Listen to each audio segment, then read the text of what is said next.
Vaşinqtonun Tehrana iqtisadi təzyiqləri davam edir. Ağ Ev dəniz blokadası vasitəsilə İran iqtisadiyyatını çöktürməyi və beləliklə Tehranı müəyyən güzəştlərə razı salmağı hədəfləyib. Gündəlik $500 milyard itirdiyi deyilən Tehran isə blokadanı müharibə aktı adlandıraraq geri addım atmır. Bəs Birləşmiş Ştatlar hərbi müdaxilə ilə əldə edə bilmədiklərinə iqtisadi təzyiqlərlə nail ola biləcəkmi?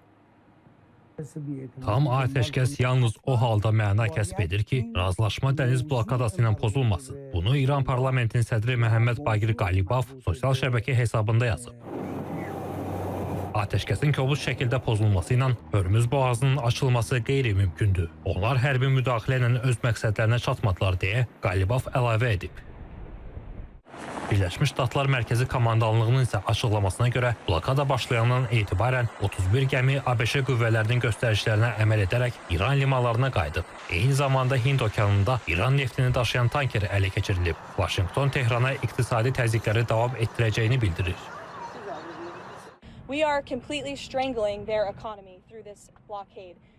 Biz bu blokada vasitəsilə İranın iqtisadiyyatını tam boğuruq. Onlar gündə $500 milyon itirirlər. Xarqadası tam doludur. Onlar nefti nə içəri, nə də çölə daşıya bilirlər.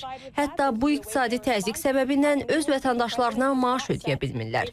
Prezident Trump İranın təklif təqdim etməsi üçün konkret vaxt limiti qoymayıb. O dəniz blokadasından razıdır və anlayır ki, İran çox zəif vəziyyətdədir və kartlar hazırda Prezident Trumpın əlindədir. Ekspertlərə görə blokadaya son verilsə belə nə qlobal yük daşımalar, nə də İran iqtisadiyyatı əvvəlki vəziyyətinə qayıdacaq. Vacib məqam odur ki, vəziyyət heç vaxt müharibədən əvvəlki səviyyəyə tam qayıtmayacaq. Məsələn, regiona daxil olan gəmilər üçün dəniz sığortası daha baha olaraq qalacaq. Eyni zamanda səfərlər üçün əlavə risk mükafatı olacaq. Bu da bir növ Qara dənizdəki vəziyyətlə oxşardır. Orada necə ki, ticarət üçün əlavə risk mükafatı tətbiq olunur, eyni vəziyyət yaxın şərq körfəzi üçün də keçərli olacaq və məncə bu uzun müddət davam edəcək.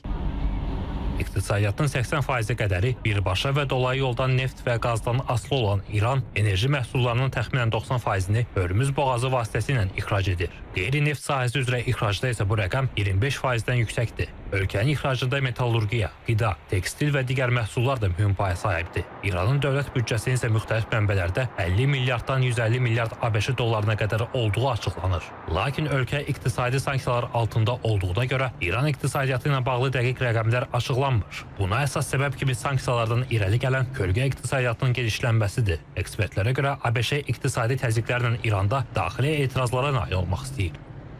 İranda sosial durumu çətinləşdirəcək, amma burada Amerikanın da məqsədi elə bunun vasitəsilə İranın güzəştlərə getməsinin təmin edilməsidir. Yəni artıq müharibə ilə istədiyinə tam nail olmayandan sonra iqtisadi alətlərlə buna nail olmaq istəyir.